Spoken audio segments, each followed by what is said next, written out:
pensiero del giorno, lunedì 16 dicembre.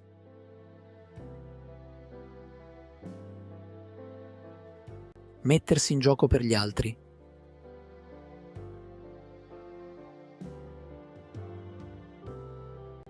Il Signore vi faccia crescere sempre più nell'amore reciproco e verso tutti gli altri. Prima lettera ai Tessalonicesi, capitolo 3, versetto 12. Queste parole, apparentemente così semplici, trasmettono soprattutto l'idea che tutta la vita cristiana si riassume nell'amore reciproco. L'amore reciproco non si realizza da solo, deve crescere in noi sempre di più. È una realtà che siamo chiamati a costruire giorno per giorno. Sappiamo che il nostro egoismo si infiltra ovunque e ci spinge a scegliere sempre ciò che è più comodo per noi. Ma non siamo chiamati ad amare con la misura della nostra mediocrità.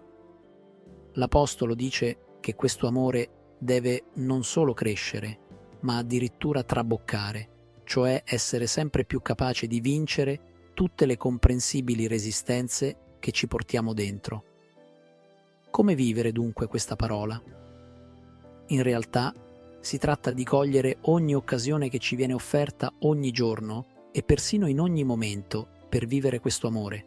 Per esempio, ci siamo mai chiesti perché siamo stati messi accanto a quel collega in ufficio o al lavoro, a quel compagno di banco in classe, a quel vicino di casa nella comunità o nell'associazione a cui apparteniamo?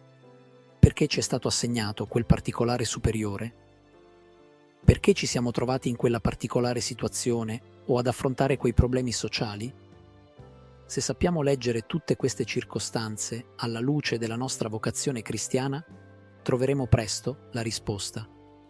Ogni atto di vero amore che compiamo per il nostro prossimo ci trasforma profondamente, ci rinnova.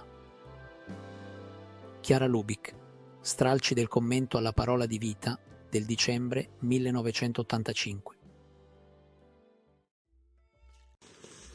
Parola di vita, dicembre 2024. Nulla è impossibile a Dio. Dal Vangelo di Luca, capitolo 1, versetto 37.